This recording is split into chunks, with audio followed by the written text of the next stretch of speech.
안녕하세요.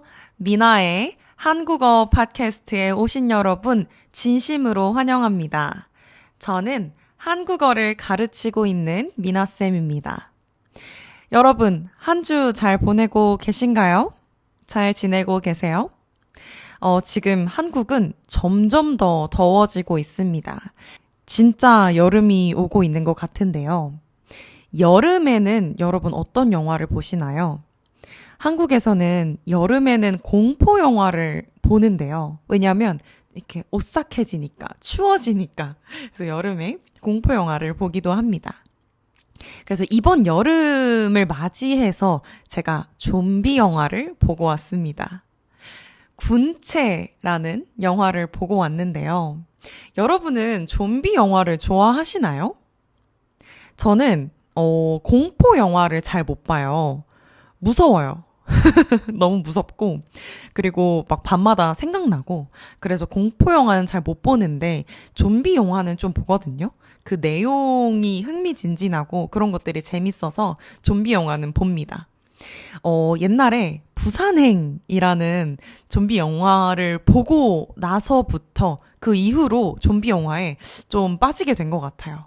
막 좋아하는 편은 아니지만 좀 즐기는 편인 것 같습니다. 그래서 부산행을 만든 감독이 군체라는 좀비 영화를 또 만들었다고 해서 기대하는 마음을 가지고 군체를 보고 왔습니다. 그래서 제가 티켓도 아직도 가지고 있는데요. 그래서 지금 이렇게 보시면은 이렇게 군체 보고 왔습니다. 사실 좀비 영화가 특별할 수가 없잖아요. 그냥 좀비가 나타나고 좀비를 피해서 생존하는 그런 내용일 수밖에 없는데 이번 군체가 좀 특별한 이유가 있습니다. 지금부터 말씀을 드릴 건데요.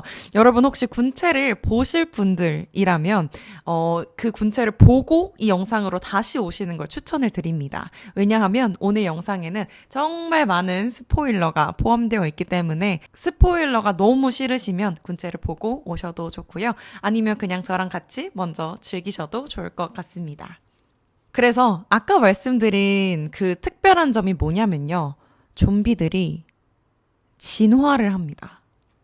옛날에는 그냥 좀비들이 단순했어요. 그 빛을 따라간다거나 아니면 소리를 따라간다거나 소리에 반응을 한다거나 그 정도였는데 군체에서는요. 그들이 집단 지성을 가지고 진화를 하는 그런 컨셉이에요. 그래서 더 무서운 그런 느낌이 드는 것 같아요.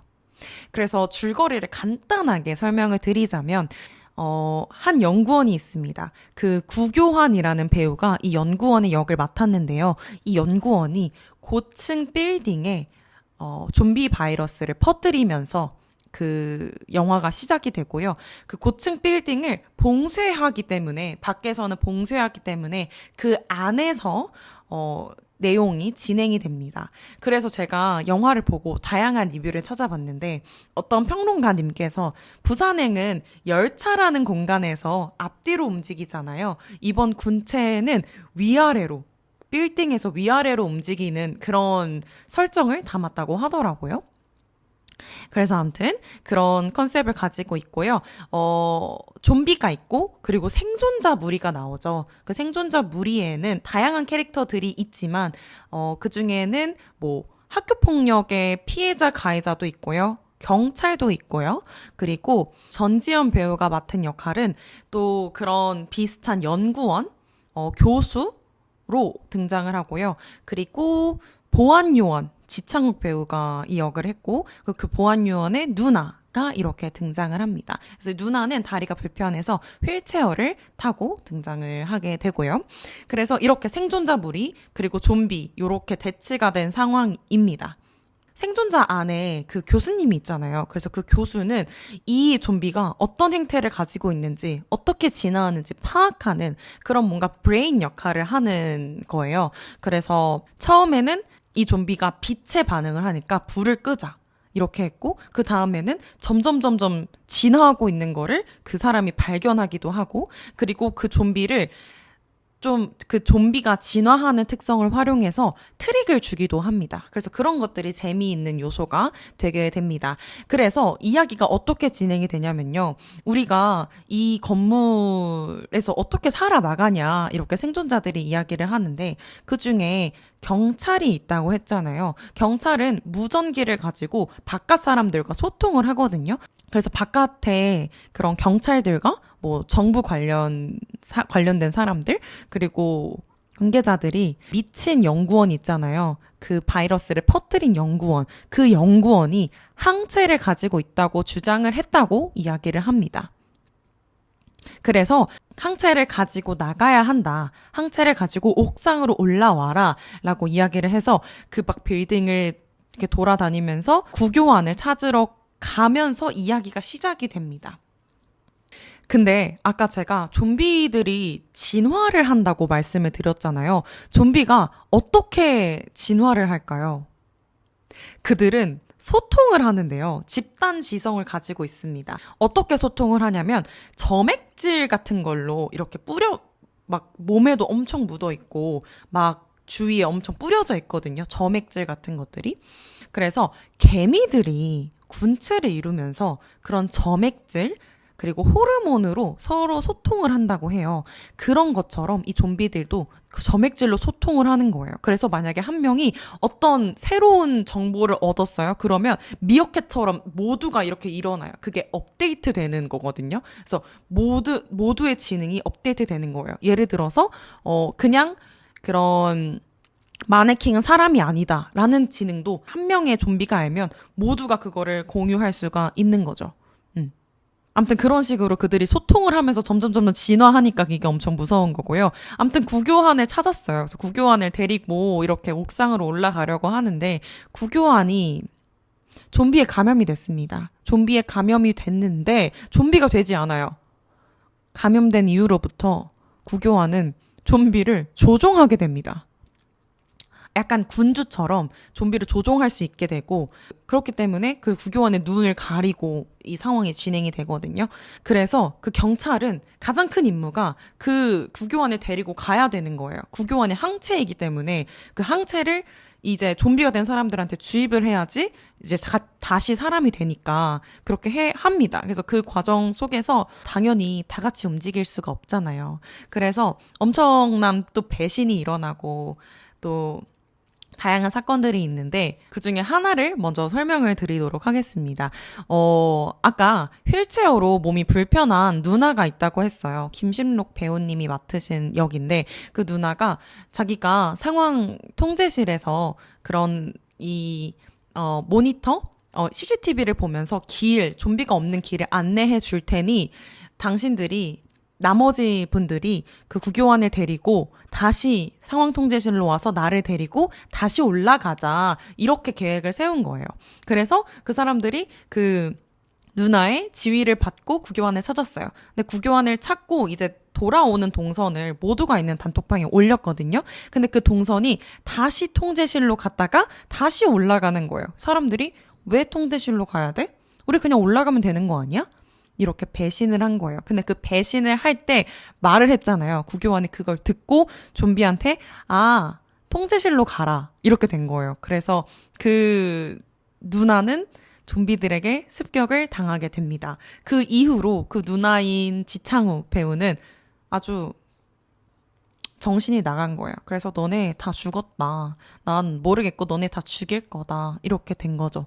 그래서 지창욱은 솔로 플레이어로 그때부터 다니고 다시 이제 그 옥상으로 올라가게 되는데 밖에서도 이 상황을 어떻게 풀어나갈지 고민하는 연구원들이 있거든요. 그 연구원들이 그 구교환의 연구실에 갑니다.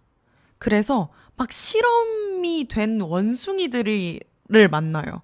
그래서 거기서 힌트를 얻는데 1번 원숭이를 우연히 죽였더니 모두가 그 자리에서 이렇게 굳어버리는 걸 알게 됐어요. 그래서 1번 좀비 1번을 잡아야 된다. 그런 소통을 안에 있는 빌딩 안에 있는 경찰에게 하게 됩니다. 그래서 아마 그 1번을 첫 번째 감염된 사람으로 생각을 해요.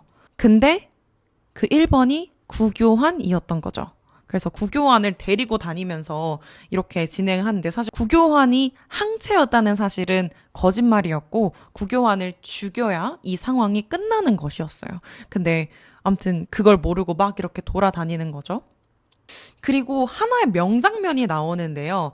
앤트밀이라는 장면이 나옵니다. 맨 처음에 그 전지현이 지금 이 좀비들이 어떤 상태고 어떻게 소통을 하고 있고 이런 내용을 설명을 해줘요. 근데 그러면서 그러면 이 좀비들이 서로 정보를 공유하지 못하게 하려면 어떻게 해야 돼요? 하는 질문에 앤트밀이라는 상황을 설명을 해주거든요. 이 개미들이 첫 번째 개미를 따라가는 습성이 있는데 그 첫 번째 개미가 무리의 마지막 개미를 앞에 개미라고 착각을 하고 따라가게 될 경우 이렇게 뭔가 원을 그리면서 앤트밀이라는 상황을 만든다고 하더라고요. 그러면서 그들은 죽을 때까지 그렇게 돈다고 합니다. 그래서 그 상황을 설명을 하는데 그게 이제 마지막 장면에 나오게 되죠. 전지현이 입고 있던 자켓을 구교환이 보고 그 사람을 공격하라라고 지시를 내렸는데 그 벗어서 던져서 좀비 한 명에게 이렇게 덮여진 거예요. 그래서 다른 좀비들이 그 정보의 오류로 인해서 앤트밀을 만들게 되는, 그러면서 정보가 초기화가 되는 그런 상황이 발생이 됩니다. 그래서 대략적인 내용들은 이렇게 진행이 되고요. 제가 잘 설명을 드렸는지 모르겠네요. 그 중에 생략된 내용도 많아서 영화를 보시는 걸 추천해 드립니다. 이 영화를 보고 제가 받은 메시지에 대해서 좀 이야기를 하면 좋을 것 같아요.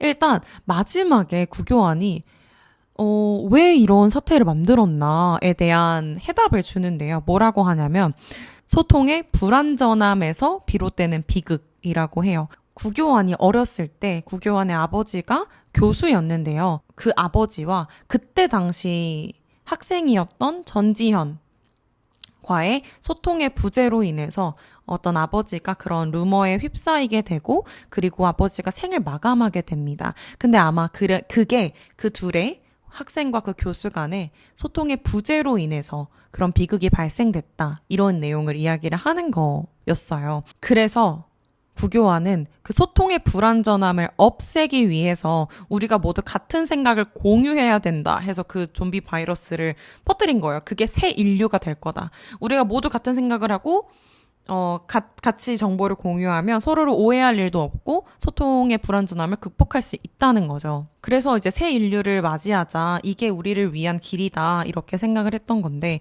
저는 소통의 불완전함에서 비롯되는 비극이라는 말이 이 영화를 이제 꿰뚫고 있다라고 생각을 했습니다. 왜냐하면 일단 첫 번째로 좀비를 피해서 생존자들이 살려고 하는 그 과정들에서 서로 소통을 하면서 같이 이동을 하게 되거든요. 예를 들어서 아까 제가 말씀드렸던 것처럼 누나가 아래에서 CCTV를 보면서 다른 사람들한테 정보를 주면서 소통을 하면서 이동을 하기도 하고, 그리고 그 누나가 그 마지막 루트를 줬을 때 그 루트를 정말 나쁜 인간의 추악한 모습을 보여주는 거긴 한데 어떤 사람이 왜 우리가 아래로 다시 내려가야 돼? 라고 하는 그 말 때문에 이제 누나가 공경에 처하게 되죠. 그래서 이런 것처럼 소통을 좀 강조를 하는 것 같았고요. 그리고 마지막에 이 구교환이 좀비 부대를 이끌고 건물 밖으로 나가게 됩니다. 결국 건물 밖으로 나가는데 나가서 이제는 끝났다. 그런 상황실이 있었어요. 밖에서 통제하는 상황실도 이제 끝났으니까 빨리 도망가세요. 어쩔 수 없어요. 이렇게 했는데 그중에 밖에서 그 연구를 했던 그 한 사람과 전지현이 전화 통화를 하게 됩니다. 전화 통화를 해서 밖에서 있었던 정보 있잖아요. 그 연구실, 그 구교환의 그 원숭이들과 함께 있었던 그 연구실에서 이야기했던 거 1번을 죽여야 된다. 1번을 처리를 해야 된다라는 그 정보가 안에 있던 전지현까지 닿지 못했던 거예요. 그래서 마지막에 그 내용을 전화로 이야기를 하거든요, 서로. 그러면 그게 구교환이다. 이렇게 하고 결국에는 밖에 있던 연구원, 신현빈이라는 배우인데, 신현빈 배우가 이제 영상을 보면서, CCTV를 보면서 전지현한테 이렇게 가세요, 저렇게 가세요. 또 소통을 하면서 이 마지막 사건을 해결하게 되는 거예요. 이거는 사실 근데 저의 개인적인 해석입니다. 그래서 사실 맨 처음부터 그 전지현 안에 있는 전지현 연구원과 밖에 있는 신현빈 연구원이 제대로 소통을 했더라면 그냥 바로 구교환을 처리하고 일이 마무리될 수 있었던 거예요. 근데 그 소통의 부재로 인해서 이 일이 끝까지 갔던 거죠. 그리고 결국에는 소통으로 이 일을 해결하기도 합니다. 그래서 저는 이 영화가 저한테 주는 메시지는 이 현대 사회에서 서로의 소통이 얼마나 중요한지를 얘기하는 것 같았어요. 너무나 가짜 뉴스가 많고 그리고 그거에 사람들이 휘둘리고 있는 것 같아요. 한 사람이 그렇게 해야 된다라고 이야기하면 그렇게 모두가 해야 된다고 믿고 따라가는 거거든요. 그리고 또 어떤 분은 좀비를 AI로 또 생각을 하신 분이 있더라고요. 그렇게 느껴졌다고. 왜냐면 정보 습득도 빠르고 정보 교환도 빠르니까. 그래서 그런 AI처럼 느껴지기도 했다고 말을 했습니다. 아무튼 여러분, 저는 그렇게 생각했습니다. 우리 인간으로서 가장 취약한 부분, 우리 서로의 마음을 100% 알 수 없잖아요. 그래서 이런 상황에서 조금 더 좀 귀 기울여 보려고 하고, 좀 공감하려고 하고, 좀 소통하려고 하는 그런 자세를 가져야겠다. 그게 우리 인간이 AI 시대에서 가져야 하는, 하나의 또 역량이다라고 생각을 했습니다. 근데 사실 이 영화가 호불호가 엄청 갈려요. 엄청 좋았다는 분들이 있고, 엄청 별로였다라고 하는 분들이 있어요. 왜냐하면 이 내용이 사람들이 나올 때 있잖아요. 아까 얘기했듯이 그런 뭐 하나하나의 캐릭터가 있는데 사실 너무 클리셰적이었다. 너무 예측 가능했고 예측 가능한 대로 흘러갔다. 이런 식으로 평을 하시더라고요. 근데 저도 그거는 어느 정도 인정을 합니다. 네. 하지만 이 영화가 진짜 지금 호평을 받는 이유는 좀비들입니다. 좀비가 진짜 예술이에요. 좀비가 제가 비하인드를 찾아보니까 무용수 분들이 좀비 역할을 하셨다고 하더라고요. 그래서 그 움직임이라든지 그리고 이번에는 제가 집단으로 움직인다고 했잖아요. 그래서 그 집단으로 움직이는 좀비들 같은 뭔가 무브먼트를 하는 요소들 그리고 막 엉겨붙어서 나오는 그런 장면들도 있거든요. 그 장면들이 정말 소름이 끼친다. 너무 연기를 잘하셔서 정말 소름이 끼치고 좀비들의 움직임은 그 기존의 좀비 움직임이랑은 많이 달랐던 것 같아요. 그래서 그거 정말 하나의 포인트로 영화 보실 때 즐길 수 있는 포인트인 것 같습니다. 네, 여러분 이렇게 군체에 대해서 영화에 대해서 이야기를 해봤는데요. 여러분 어떻게 들으셨나요? 오늘 팟캐스트? 조금 영화 내용이 조금 어려워서 제가 잘 설명을 했는지 모르겠어요. 그래서 제가 뭔가 이야기하고 싶은 부분들만 뽑아서 좀 설명을 드린 느낌이어서 전체적인 내용을 보고 싶다면 군체 영화 한번 보시면 괜찮을 것 같아요. 저는 재밌게 봤어요. 저는 재밌게 봤으니까 여러분들도 이 팟캐스트 듣고 관심이 생기셨으면 좀 한번 봐보시는 것도 좋을 것 같아요. 네, 오늘 영화에 대한 여러분들의 생각은 댓글에 많이 남겨주시고요. 그리고 또 제가 리뷰했으면 좋겠는 영화나 드라마 있으면 또 댓글에 많이 남겨주세요. 그러면 우리는 다음 시간에 또 재미있는 영상으로 만나겠습니다. Don't study Korean, enjoy Korean with 미나. 감사합니다. 안녕.